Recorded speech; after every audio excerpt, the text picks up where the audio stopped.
Swastiastu. Om Awignam Astu Namasidam. Om Sidirastu Tat Astu Swaha. Om Anubadrah Kertawiantu Wiswatah. Semoga pikiran yang baik datang dari segala penjuru. Pemirsa TVRI Sulawesi Tengah, terkhusus umat sedharma yang berbahagia, senang berjumpa kembali pada acara Mimbar Agama Hindu bersama saya, Ana Agung Ayumade Sri Intan Lestari. Pemirsa TVRI Sulawesi Tengah, terkhusus umat sedharma yang berbahagia, adapun tema yang akan kita perbincangkan pada sore hari ini yaitu menjaga kerukunan di Sulawesi Tengah dalam perspektif Hindu. Oleh karena itu, di studio telah hadir narasumber kita, yaitu yang pertama, Bapak Dr. Dewonyo Mandoni Apriyadi, MSI. Beliau adalah perwakilan Hindu dalam Forum Komunikasi Umat Beragama Provinsi Sulawesi Tengah. Nah, hadir juga narasumber kita yang kedua, yaitu Bapak Imade Wiranadi, SPDH. Beliau adalah Ketua Badan Penyiaran Hindu Provinsi Sulawesi Tengah. Nah, di studio juga hadir siswi-siswi UWP Wiradharma Palu, yaitu Yuli dan Puspa. Om Swastiastu. Om Swastiastu. Punapi Nika Gatra. Astungkara. Astungkara baik. Semoga kita selalu dalam lindungan Ide Sang Yang Widiwasa. Nah, sebelum kita melakukan perbincangan pada sore hari ini, mari kita dengarkan bersama sloka yang akan dibawakan oleh siswi-siswi UWP Wiradharma Palu. Kepada Yuli dan Puspa, saya persilakan.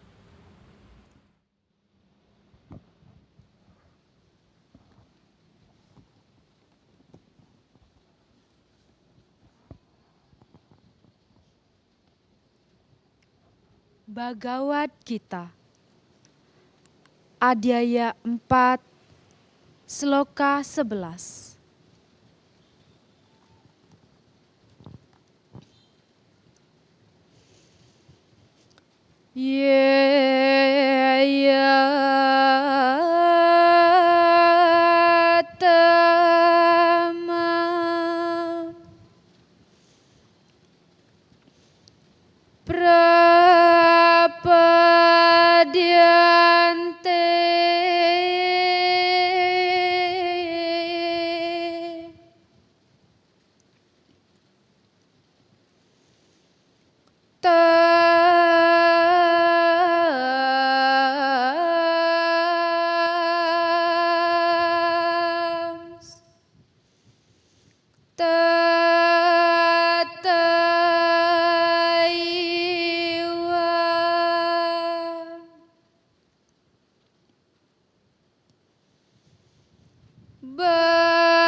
Yang artinya dengan jalan bagaimanapun orang-orang mendekati.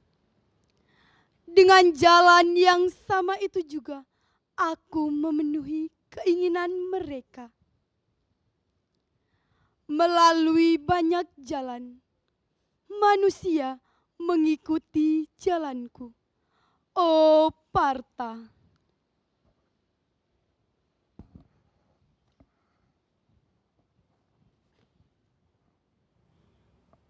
Pemirsa TVRI Sulawesi Tengah, terkhusus umat Hindu yang berbahagia, demikianlah pembacaan sloka yang dibawakan oleh siswi-siswi UWP Wiradharma Palu. Kepada Yuli dan Puspa, saya ucapkan terima kasih. Pemirsa TVRI Sulawesi Tengah, terkhusus umat Hindu dimanapun Anda berada, langsung saja kita masuk pada pembahasan yang telah saya jelaskan di awal bahwa tema kita pada hari ini yaitu menjaga kerukunan di Sulawesi Tengah dalam perspektif Hindu. Baik Bapak, langsung saja saya berbincang nih Pak. Pak Dokter, saya ingin bertanya nih, apa sih Pak yang dimaksud dengan kerukunan ini Pak? Terima kasih. Sebelumnya izinkanlah saya menyapa dulu umat sedharma, pemirsa TVRI dimanapun berada. Terimalah salam pengenjali kami. Om Swastiastu. Om Swastiastu. Baik, jadi berdasarkan Kamus Besar Bahasa Indonesia, kerukunan itu memiliki pengertian suasana damai dan suasana bersahabat.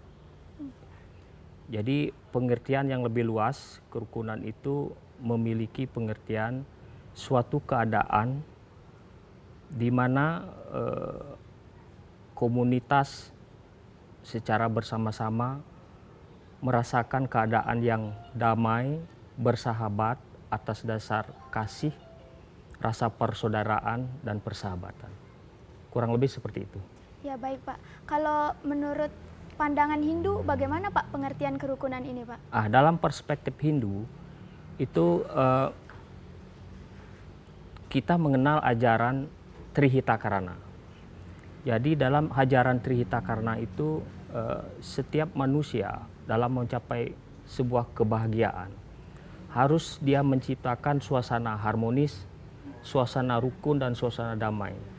Jadi manusia harus setiap saat mengadakan komunikasi interaksi dengan Tuhan, dengan sesama manusia, dengan alam semesta. Itu yang dikenal dengan Trihitakarana, yaitu parahyangan, pawongan, dan palemahan. Jadi esensi daripada ajaran Trihitakarana ini sudah mengandung sebuah suasana yang harus diciptakan oleh setiap umat sedharma, yaitu suasana harmonis, suasana rukun.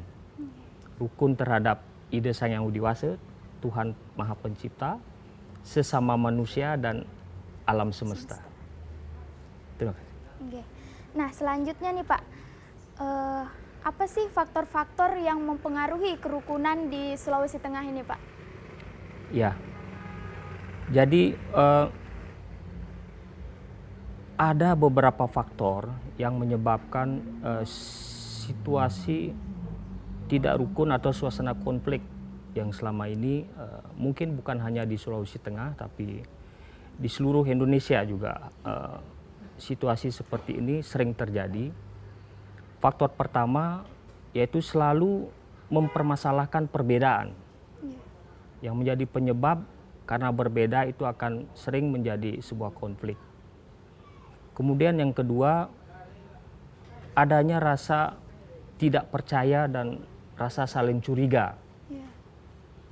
Kemudian yang keempat, adanya praktek beragama, tindakan-tindakan kekerasan mengatasnamakan agama. Nah kemudian yang terakhir, kurang bijaknya penggunaan teknologi komunikasi, dalam hal ini penggunaan media sosial. Nah keempat hal ini yang sering mengganggu suasana kerukunan, bahkan sering menimbulkan konflik di antara sesama umat maupun yang sering berkembang di masyarakat. Oke. Pak, bisa Bapak jelaskan bagaimana sih Pak contohnya? Kan Bapak tadi menjelaskan di dalam dunia media sosial nih Pak. Nah contohnya seperti apa Pak? Apakah masyarakat khususnya Hindu sudah bijak menggunakan media sosial ini Pak? Ya, kalau di media sosial kan sebetulnya kalau kita sadari bahwa kita sekarang ini sudah memasuki era global. Jadi kita ini sudah menjadi masyarakat global.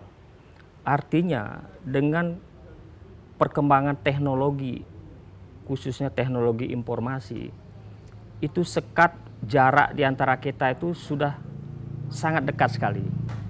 Jadi ketika kita sekarang berbicara di sini, dalam hitungan detik mungkin sudah disaksikan oleh saudara-saudara kita yang berada ratusan kilo, bahkan negara lain, termasuk di negara mancanegara pun bisa menyaksikan. Jadi kita harus bijak karena ada hal-hal negatif yang kita sampaikan itu akan berpengaruh, mempengaruhi suasana kerukunan, akan bisa memicu konflik.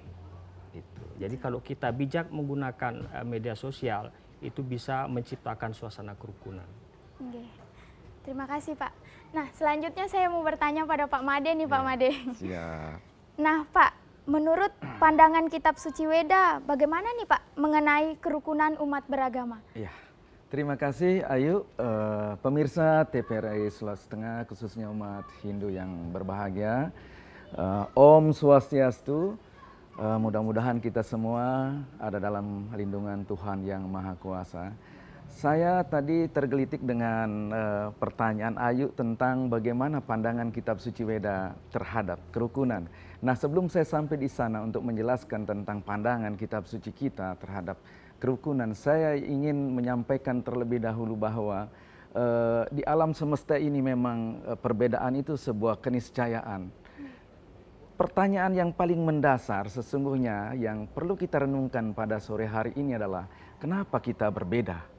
Nah, inilah yang esensi daripada kerukunan yang tadi sudah disampaikan oleh Bapak Dokter tadi, termasuk faktor-faktor penyebab kenapa harus kita menjadi rukun. Nah, renungan kita pada hari ini adalah kenapa kita berbeda. Nah, di dalam ajaran agama kita, hal ini juga pernah ditanyakan oleh seorang maharsi kepada Dewa Siwa sebagai Siwa Guru. Beliau bertanya, Resi Wrahaspati bertanya, wahai Paduka Batara, apa yang menyebabkan begitu banyak jalan yang ada di alam semesta, begitu banyak keyakinan yang ada di alam semesta, begitu banyak rupa wajah daripada umat manusia dan lain sebagainya. Itulah menjadi inti pertanyaan daripada Begawan Wrahaspati kepada Dewa Siwa. Nah, kemudian Dewa Siwa menjawab begini, wahai anakku Resi Wrahaspati, ketahuilah bahwa sesungguhnya yang menyebabkan semua ini berbeda karena adanya karma wasana. Jadi kalau kita renungkan sabda daripada Dewa Siwa kepada Begawan Wrahaspati bahwa karma wasana itulah yang menyebabkan adanya perbedaan. Jadi ketika kita memilih tadi seperti yang dikatakan atau yang disampaikan oleh pembaca sloka, jalan yang berbeda-beda aku akan terima, kan begitu tadi disampaikan. Ketika kita memilih salah satu jalan, maka karma wasana itu akan mengantarkan kita kepada bentuk-bentuk jalan, kemudian rupa yang kita akan miliki pada kelahiran mendatang, dan termasuk juga keyakinan-keyakinan. Nah, inilah yang sangat penting yang kita renungkan sekarang. Jadi sesungguhnya perbedaan itu adalah sebuah keniscayaan. Jadi Tuhan memang menginginkan kita berbeda untuk hadir di alam semesta ini. Pertanyaan yang kedua adalah ketika kita memahami tentang perbedaan, maka selanjutnya Tuhan kemudian menurunkan begitu banyak sloka tentang kerukunan, tentang kedamaian. Nah, inilah yang menjadi dasar kita sekarang untuk berbicara tentang kerukunan. Nah, pandangan Kitab Suci Weda terhadap kerukunan, saya coba mengambil di dalam Rigveda yang dinyatakan. Mantram ini begitu familiar, kita sering dengarkan pada saat-saat pertemuan dan lain sebagainya dalam kegiatan keumatan. Sam gazaduam, sam wadaduam, sam wo manam si janatam, dewa bagam yatapurwe, sam janana upasate. Samani wo akutih samana herdayaniwah, samana mastu wo manu yatawa susahasati. Artinya bahwa, hai manusia, berkumpullah kamu menjadi satu untuk menyatukan pikiran, perkataan dan perbuatan agar engkau mencapai kehidupan yang bahagia. Hai manusia, berkumpullah kamu menjadi satu seperti halnya para dewa, yang senantiasa bersatu. Hendaknya jangan mencederai satu sama lain. Seperti halnya para dewa duduk pada bagiannya masing-masing. Nah, inilah renungan kita sesungguhnya, karena kita sudah tahu ada perbedaan. Perbedaan itu adalah sebuah keniscayaan. Kemudian Tuhan menurunkan sloka suci ini kepada kita. Kita diwajibkan untuk menjaga persatuan satu dengan yang lain. Jangankan kita antar umat beragama misalnya, kita di dalam keluarga pun juga memiliki pandangan-pandangan yang berbeda, kemudian juga keinginan-keinginan yang berbeda. Nah, ini kalau kita tidak sikapi, kita renungkan secara bersama-sama, bisa jadi perbedaan-perbedaan seperti ini kalau kita tidak cermati, kita tidak usahakan atau kita tidak upayakan, bisa jadi akan menjadi sebuah perpecahan bagi kita. Nah, oleh karena itulah kemudian sabda ini memang sangat tepat menjadi landasan kita berbicara tentang kerukunan. Tuhan menginginkan kita bersatu, Tuhan menginginkan kita memiliki sebuah kebahagiaan kalau kita bersatu, menjaga satu sama lain. Nah, ibarat seperti sebuah taman ya, taman, di dalam taman begitu banyak bunga yang tumbuh. Kalau bunga ini bermekaran, maka itulah keindahan. Nah, kalau keindahan ini kemudian kita bisa cermati sebagai sebuah keniscayaan, sebuah untuk menuju kedamaian, maka inilah jalan Tuhan. Kita berbeda untuk saling mengenal satu sama lain, kemudian juga dengan perbedaan itu kemudian kita eratkan kembali agar kita bisa mencapai kerukunan. Inilah pandangan ajaran Weda sesungguhnya telah mengilhami kepada kita memahami perbedaan, bukan berarti kita terpecah belah, tetapi memahami perbedaan itu adalah menjadikan diri kita kuat untuk bersatu. Demikian, Ayu. Baik, terima kasih Bapak. Pemirsa TVRI Sulawesi Tengah, dimanapun Anda berada, terkhusus umat Sedharma yang berbahagia, kita jenak sejenak perbincangan kita pada sore hari ini. Kita lanjutkan setelah pariwara berikut.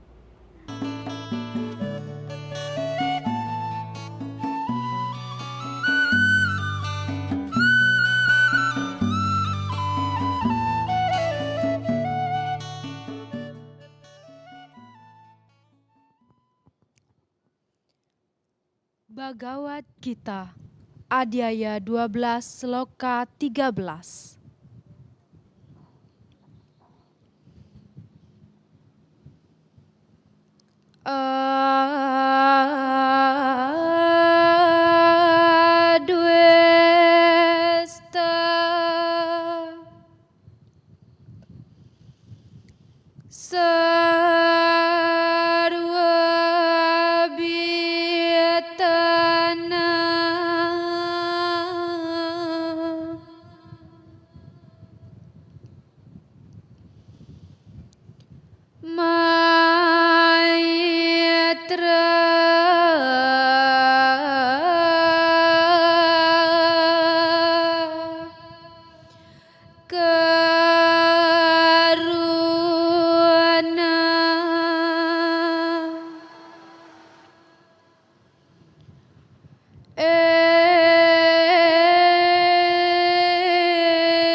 Adwesta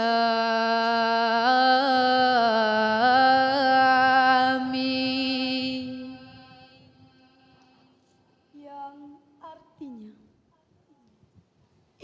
yang tidak mempunyai kebencian pada makhluk apapun, yang ramah, tamah, dan mempunyai kasih,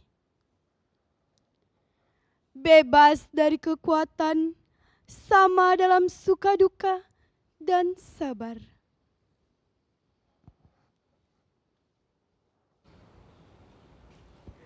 Pemirsa TVRI Sulawesi Tengah, terkhusus umat Sedharma yang berbahagia, kita akan lanjutkan perbincangan kita pada Pak Dokter lagi nih. Baik Pak, seperti yang kita ketahui Pak, di Sulawesi Tengah ini kita tidak hanya hidup sendiri, maupun di Indonesia kita hidup saling berdampingan antara satu agama dengan agama lain. Nah, bagaimana sih Pak strategi dalam menjaga kerukunan ini di Sulawesi Tengah Pak? Terima kasih Ayu. Ya. Umat Sedharma yang berbahagia dimanapun berada, kami kebetulan perwakilan umat Hindu yang berada di organisasi Forum Kerukunan Umat Beragama Provinsi Sulawesi Tengah. Jadi ada 5 strategi yang sudah disepakati dan selama ini sudah berjalan untuk mengupayakan agar kerukunan di Provinsi Sulawesi Tengah tetap terjaga. Strategi pertama, menerima perbedaan. Kita sudah sepakat ini di Sulawesi Tengah bahwa perbedaan itu merupakan sebuah kodrat, sebagaimana tadi dijelaskan sama Pak Made, sebuah kodrat, dan di semua agama mungkin ada tercantum bahwa perbedaan itu sebuah keniscayaan.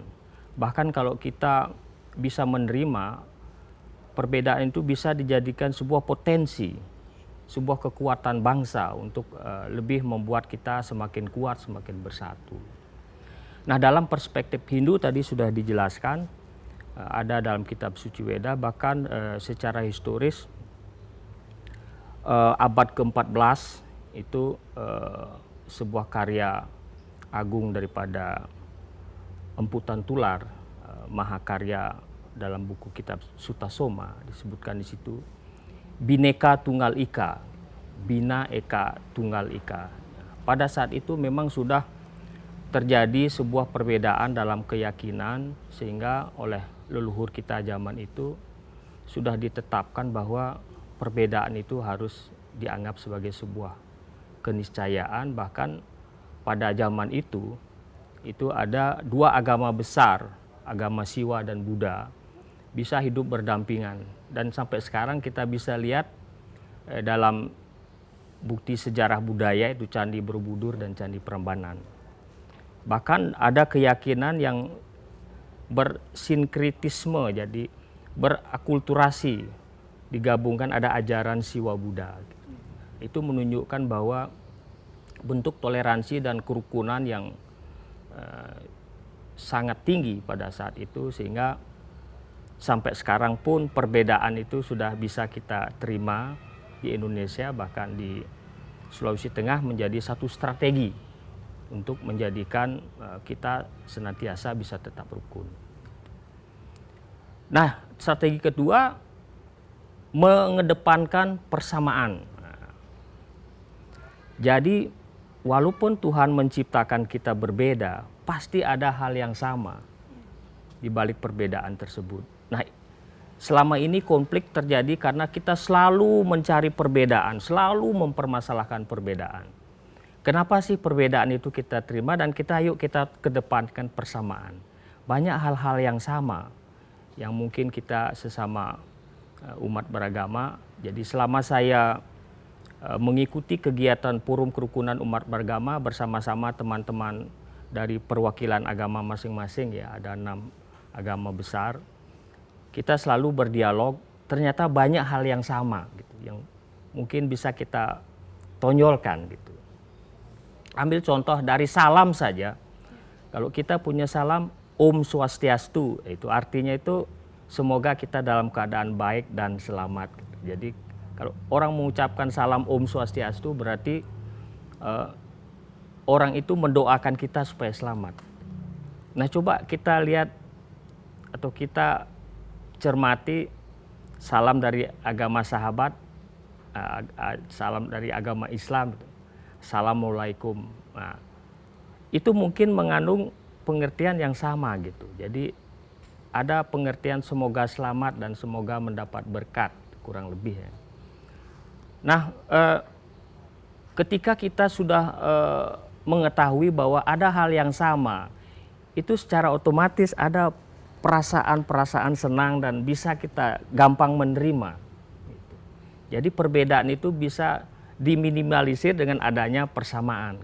Nah, ini yang mungkin strategi kedua ini sementara kita kembangkan, sehingga kunjungan-kunjungan program Forum Kerukunan Umat Beragama ke daerah-daerah yang selama ini sudah berjalan, yang kita namakan program Muhibah Kerukunan. Jadi Muhibah Kerukunan itu kita mengunjungi saudara-saudara kita di daerah, di kabupaten, bahkan lintas provinsi dan saling berdialog. Jadi ternyata banyak kesamaan yang bisa kita ketahui dan bisa kita jadikan sebuah kekuatan untuk mempererat rasa persatuan dan kesatuan sesama anak bangsa. Nah, bukan hanya dalam hal salam, tapi dalam hal sadana spiritual juga, simbol-simbol agama banyak yang sama. Misalnya dalam agama Hindu kita punya simbol atau sarana untuk bersadana seperti japa, gitu. Japa mala itu kalau di teman di Muslim kan ada tasbih gitu. Kalau di Kristen rosario gitu. Nah, itu saya pernah suatu ketika mengadakan perjalanan muhibah kerukunan, kebetulan satu kamar dengan teman dari perwakilan Kristen. Jadi begitu melihat saya punya japa mala, dia langsung kaget. Pak dokter bawa apa itu? Dikira tasbih itu. Ini japa. Ini sarana untuk kami memuja Tuhan dengan menyebut-nyebut nama Tuhan berulang-ulang sesuai dengan jumlah butiran japa mala itu. Oh, kami juga punya ya. Dia keluarkan rosario. Jadi tanpa disadari ada perasaan seperti muncul ikatan batin dan ikatan kerukunan yang lebih kuat gitu, ketika kita merasa ada kesamaan. Ambil contoh lain saja. Kalau kita orang Hindu yang berasal dari Bali, tinggal di Palu lama, orang Bali pasti sudah menyebut kita orang Palu. Iya. Kalau kita ke Bali, coba kita berada di sebuah mall misalnya, kalau ada di situ logatnya logat Palu, pasti kita langsung tegur, orang dari Palu ya gitu kan. Kurang lebih seperti itu. Jadi hal-hal yang bersifat sama ini yang kita di Sulawesi Tengah upayakan sesama umat beragama dimunculkan, dikedepankan. Sehingga nanti suasana kerukunan akan semakin kuat. Gitu. Suasana perbedaan bisa diminimalisir. Nah, yang ketiga, menghilangkan rasa curiga dan rasa tidak percaya. Oke, kalau istilah kerennya itu menghilangkan negative thinking.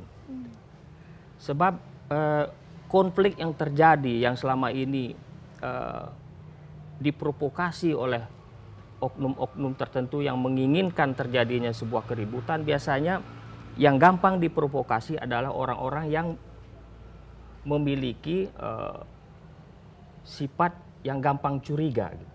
Sifat tidak percaya. Gitu. Nah, ini menjadi strategi kita di Sulawesi Tengah melalui program FKUB. Jadi caranya bagaimana untuk menghilangkan sifat tidak percaya ini dengan memunculkan sifat positive thinking. Menghilangkan rasa curiga itu dengan cara memberi kepercayaan di antara sesama umat dalam hal momen-momen tertentu. Nah, ambil contoh, kemarin kami Forum Kerukunan Umat Beragama mengadakan kunjungan ke Tanah Toraja. Nah, saudara-saudara kita di sana kebanyakan kan umat Kristiani. Jadi sambutan Bupati di sana menyampaikan bahwa kita di Toraja ini tidak ada rasa saling curiga, bahkan memberi rasa saling percaya di antara umat beragama yang ada di sana. Bahkan kalau ada momen kegiatan misal dari Islam yang jadi panitia yang dari Kristen. Jadi memberikan kepercayaan. Jadi dengan begitu akan muncul sifat-sifat positive thinking. Akan bisa mereduksi sifat-sifat kecurigaan, sifat-sifat ketidakpercayaan. Nah kalau di Bali sudah pasti banyak orang sudah mengetahui bahwa kita punya organisasi untuk keamanan yang kita kenal dengan grup pecalang. Grup pecalang itu memang khusus tim pengamanan secara adat gitu. Jadi acara apapun keagamaan yang ada di Bali, baik itu Lebaran, Idul Adha, Natal. Jadi saudara-saudara kita di Bali siap untuk ikut menjadi keamanan, menjaga keamanan umat saudara-saudara kita dari umat lain yang sementara melakukan kegiatan ibadah. Nah, sifat memunculkan atau aktivitas memunculkan memberi kepercayaan di antara umat beragama ini akan bisa menimbulkan rasa kerukunan, mencegah konflik dan meminimalisir kecurigaan di antara kita sesama umat beragama. Nah contoh sekarang di Pura saja kita mengambil kebetulan saudara kita yang dari Palu ya Pak Made ya. Kebetulan beliau bersedia menjadi penjaga sekaligus pengaman daripada Pura. Sudah puluhan tahun ya kayaknya. Sudah puluhan tahun. Nah ini kurang lebih kegiatan-kegiatan ini di Forum Kerukunan Umat Beragama kita jadikan strategi, itu strategi ketiga tadi ya. Menerima perbedaan, mengedepankan persamaan, menghilangkan sifat kecurigaan dan saling tidak percaya. Nah keempat, moderasi beragama. Nah kalau moderasi beragama ini sudah merupakan program resmi pemerintah, bahkan masuk dia dalam program jangka menengah pembangunan nasional, jadi melalui Departemen Agama. Jadi moderasi beragama itu adalah cara beragama yang tidak menginjak-injak nilai-nilai kemanusiaan. Cara melaksanakan aktivitas agama dengan menjunjung tinggi nilai-nilai kemanusiaan, menjunjung tinggi 4 pilar kebangsaan. 4 pilar kebangsaan adalah Pancasila, Undang-Undang Dasar 45, NKRI, dan Bhinneka Tunggal Ika. Nah, jadi moderasi beragama tidak melakukan tindakan kekerasan fisik maupun non fisik atas nama agama. Jadi ini sudah kita sepakat kita di Indonesia, bahkan moderasi beragama sementara diprogramkan oleh Departemen Agama Pak Made ya. Dan di FKUB juga kita jadikan sebagai strategi keempat. Beragama secara tidak ekstrim, beragama dengan menjunjung nilai-nilai toleransi dan nilai-nilai kemanusiaan. Nah, yang terakhir, strategi terakhir yaitu kesadaran global. Nah, tadi saya sudah singgung. Dalam kesadaran global ini kami dari Forum Kerukunan Umat Beragama menekankan pada sikap bijak dalam menggunakan teknologi informasi, terutama dalam bermedia sosial. Nah, kenapa? Karena untuk menyulut konflik, suasana tidak rukun paling cepat melalui media sosial. Karena di media sosial itu orang bebas membuat berita hoak, menghina, mencaci maki, berbohong, memfitnah. Nah itu di media sosial itu sudah bukan hal yang aneh lagi ya. Nah itulah Forum Kerukunan Umat Beragama Sulawesi Tengah menjadikan itu sebagai strategi kelima dalam upaya menjaga, menciptakan dan memelihara kerukunan di Sulawesi Tengah. Jadi kita harapkan seluruh umat beragama, masyarakat yang ada di Indonesia bijak dalam menggunakan media sosial. Nah dalam perspektif Hindu kita mengenal ajaran Trikaya Parisuda. Gitu. Selalu berpikir positif, berkata-kata positif. Mohon maaf Pak Dokter, kita jeda sebentar perbincangan kita. Pemirsa TVRI Sulawesi Tengah, terkhusus umat Sedharma yang berbahagia, kita jeda sejenak perbincangan kita sore hari ini. Kita lanjutkan setelah pariwara berikut.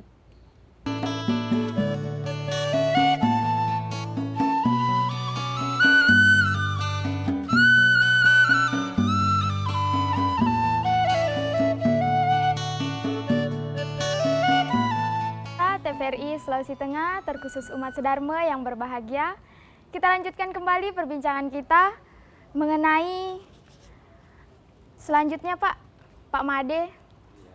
Saya ingin mengetahui nih Pak, bagaimana sih sejarah perkembangan toleransi dalam kerukunan pada masa lampau Pak? Ya, baik, terima kasih Ayu.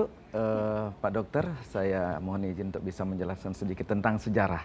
Ya, pemirsa TVRI Sulawesi Tengah, khususnya umat Sedharma yang berbahagia, ketika kita bicara tentang sejarah toleransi, maka tidak lepas sebenarnya dengan sejarah perkembangan ajaran agama Hindu. Jauh sebelum terjadinya berkembangnya ajaran-ajaran agama Hindu, yaitu pada abad 2 sebelum Masehi, sebenarnya tentang toleransi dan kerukunan ini sudah dikembangkan, yaitu pada zaman Raja Asoka. Raja Asoka mengembangkan toleransi ini karena ada satu keyakinan sesungguhnya, ada satu pelajaran yang diambil oleh Raja Asoka tentang peperangan atau perang saudara yang dilakukan pada masa itu akan menyebabkan penderitaan. Oleh karena itulah kemudian Raja Asoka pada abad kedua kemudian mencanangkan tentang kerukunan, dan kerukunan itu ditulis dalam sebuah prasasti yang berbunyi, barang siapa yang merendahkan ajaran atau agama orang lain, maka sesungguhnya dia merendahkan ajaran agamanya sendiri. Barang siapa yang tidak mengagungkan ajaran agama orang lain, maka sesungguhnya dia tidak mengagungkan ajaran agamanya sendiri. Nah, inilah prasasti yang telah dikembangkan atau yang telah ditulis oleh Raja Asoka tentang bagaimana pentingnya untuk menjaga kerukunan. Ini satu hal. Kemudian setelah itu, pada masa Raja Kaniska, ya, kita mengetahui bahwa pada zaman Raja Kaniska ada 5 suku yang berperang untuk memperebutkan kekuasaan. Ada suku Malaya, Magadha, ada suku Yueci, kemudian ada suku Saka. Ya, ini berperang untuk memperebutkan kekuasaan, dan ini juga peperangan yang dilakukan oleh para suku atau suku-suku bangsa yang ada di India pada waktu itu, pada zaman Raja Kaniska. Itu juga menyebabkan adanya penderitaan. Oleh karena itu kemudian Raja Kaniska mencanangkan perdamaian, bahwa tidak boleh terjadi lagi ada perang. Nah, ini kemudian Raja Kaniska I ketika berhasil mencanangkan perdamaian dan mendamaikan suku-suku, maka pada saat itulah kemudian diperingati sebagai Hari Toleransi, yang kemudian kita di Indonesia merayakan sebagai Hari Raya Nyepi. Nah, ini adalah sebuah perkembangan tentang kerukunan, tentang toleransi atau sejarah toleransi yang terjadi di dalam ajaran agama kita.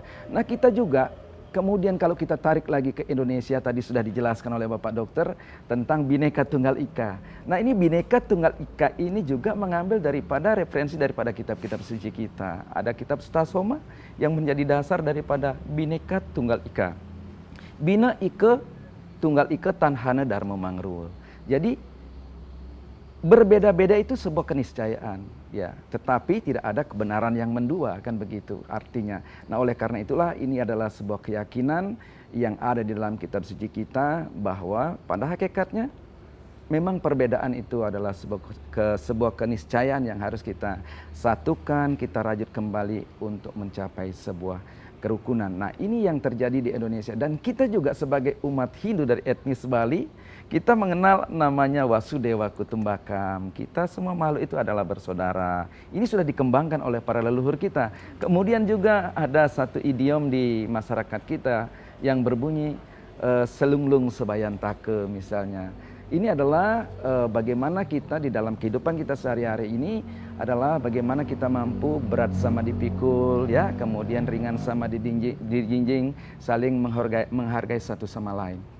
Ini yang telah dikembangkan, dan inilah sejarah yang terjadi pada masa lampau yang Kemudian kita harus selalu hidupkan ini di dalam hati kita untuk merawat kebinekaan, untuk merawat kerukunan. Karena kita yakin dan percaya kalau kerukunan tidak diupayakan, dia tidak akan terjadi. Kedamaian itu tidak akan terjadi, keharmonisan tidak akan terjadi. Tetapi begitu kita menyadari tentang perbedaan dan kita mengupayakan kerukunan, perbedaan itu kita jadikan kekuatan satu sama lain, saling mengingatkan, saling mengasihi dan saling menyayangi, maka yakin dan percaya strategi yang tadi telah disampaikan oleh Bapak Dokter, kita bisa terapkan dalam kehidupan kita, maka kita yakin akan mencapai sebuah keharmonisan. Seperti itu, Ayu. Baik, terima kasih Pak. Nah, saya lanjut lagi kepada Pak Dokter nih Pak. Nah, bagaimana sih Pak indeks kerukunan dewasa ini di Indonesia? Silakan Pak. Terima kasih Ayu. Departemen Agama setiap tahun itu mengadakan sebuah evaluasi tentang tingkat kerukunan di masing-masing daerah di Indonesia. Nah, sebagaimana yang telah terjadi selama ini, hasil evaluasi dari tahun ke tahun, indeks kerukunan rata-rata di Indonesia semakin tahun semakin meningkat. Bahkan sekarang sudah di atas rata-rata, di atas 70, 72 kalau tidak salah. Nah, indeks kerukunan ini merupakan cerminan tentang kualitas maupun tingkat kerukunan di sebuah daerah yang dihitung berdasarkan 3 variabel. Variabel pertama yaitu toleransi, variabel kedua kerjasama, variabel ketiga kesetaraan. Jadi 3 variabel inilah yang dinilai oleh Litbang Departemen Agama sehingga akan menghasilkan indeks kerukunan. Nah, untuk Sulawesi Tengah itu sekarang sudah berada di tengah. Jadi kita yang tadinya dikategorikan masuk daerah konflik, itu sekarang dari tahun ke tahun jadi meningkat terus. Ini berkat upaya dari Departemen Agama, Forum Kerukunan Umat Beragama, dan upaya kita semua di Sulawesi Tengah. Bahwa inilah sebagai bukti bahwa kesadaran masyarakat seluruh umat beragama di Sulawesi Tengah menginginkan kita damai. Bahkan kemarin kita sudah adakan deklarasi bahwa kita menolak tindakan kekerasan mengatasnamakan agama. Ya, jadi kita sudah sepakat bahwa indeks beragama di Indonesia, khususnya Sulawesi Tengah, kita upayakan meningkat terus. Baik, terima kasih Pak. Saya kembali lagi ke Pak Made nih Pak. Mengenai bagaimana Pak penerapan ajaran toleransi dalam kerukunan kultur masyarakat di Nusantara ini Pak. Ya, terima kasih Ayu. Ya, pemirsa TVRI Sulawesi Tengah, khususnya umat Hindu yang berbahagia pada sore hari ini. Kalau kita berbicara tentang penerapan, kemudian model-model seperti apa, perkembangan tentang toleransi, maka kita tidak terlepas daripada pikiran kita arahkan kepada zaman kerajaan ya. Pada zaman dahulu sudah ada Raja Hayam Wuruk telah menggagas tentang kerukunan ini yang tadi sudah dikatakan. Salah satu empu menulis buku Sutasoma yang di dalamnya terdapat Sesanti Bhinneka Tunggal Ika. Nah, Sesanti Bhinneka Tunggal ini adalah produk lokal sebenarnya, wisdom Nusantara ya. Ini produk Nusantara yang kemudian dikembangkan di tanah air kita. Bagaimana sesungguhnya pada zaman dahulu sudah ada kesadaran tentang perbedaan itu. Ya, salah satunya adalah kita terdiri atas 17.000 pulau, kemudian suku-suku bangsa, ya, ada suku Bali, Jawa dan lain sebagainya. Nah, ini semua yang kemudian raja-raja pada zaman dahulu telah menyadari hal ini. Kemudian kemudian dikembangkan untuk mengikat itu agar menjadi satu. Maka Sesanti Bhinneka Tunggal Ika itu menjadi satu jalan keluar untuk menyatukan merekat kebangsaan itu. Kemudian juga di Bali ya, di Bali juga ada tadi dikatakan pecalang. Kalau pecalang tadi ini adalah penerapan dalam kehidupan sehari-hari. Pecalang itu sudah biasa menjaga masjid gitu ya. Kemudian juga kalau kita mengadakan upacara, umat lain juga membantu kita. Ini salah satu contoh wisdom lokal atau nilai-nilai Nusantara yang telah dikembangkan oleh leluhur kita untuk menerapkan ajaran toleransi dan kerukunan. Demikian Ayu. Baik, terima kasih Bapak. Pemirsa TVRI Sulawesi Tengah, terkhusus umat Sedharma yang berbahagia, sebelum kita mengakhiri perbincangan kita pada sore hari ini, mari kita dengarkan bersama pesan kesan yang disampaikan oleh narasumber. Nah, silakan Pak Dokter, mungkin Pak Dokter bisa menyampaikan pesan dan Terima pesan. kasih Ayu. Pemirsa TVRI di Sulawesi Tengah dan umat Sedharma yang saya cintai, perlu disadari bahwa kerukunan itu bukan sebuah hadiah dari langit ya. Kerukunan itu sebuah proses yang harus kita perjuangkan, yang harus kita pelihara, yang harus kita jaga secara kontinu. Kita bersama-sama sesama anak bangsa, semua umat beragama, semua masyarakat bertanggung jawab dan berkewajiban untuk menjaga, memelihara, dan menciptakan kerukunan khususnya di Provinsi Sulawesi Tengah. Baik, terima kasih. Mungkin Pak Made bisa menambahkan sedikit, Pak. Ya, mohon izin Pak Dokter saya Silakan. Ya, berkaitan dengan kerukunan umat Sedharma sekalian, bahwa perbedaan adalah sebuah keniscayaan. Perbedaan itu harus kita jaga, bukan kita peruncing, tetapi bagaimana kita bisa satukan menjadi sebuah kekuatan. Perbedaan merupakan ibarat taman bunga yang di dalamnya begitu banyak bunga yang tumbuh dan berkembang. Apabila kita bisa merawat perbedaan ini, maka kita akan mendapatkan sebuah kedamaian dan keharmonisan pasti akan tercipta. Demikian barangkali. Baik, terima kasih Bapak. Pemirsa TVRI Sulawesi Tengah, terkhusus umat Sedharma yang berbahagia, demikianlah perbincangan kita pada sore hari ini mengenai menjaga kerukunan di Sulawesi Tengah dalam perspektif Hindu. Selamat berjumpa kembali pada mimbar acara agama selanjutnya. Saya Ana Agung Ayumade Sri Intan Lestari pamit undur diri. Akhir kata saya ucap Parama Santi. Om Santi, Santi, Santi, Om.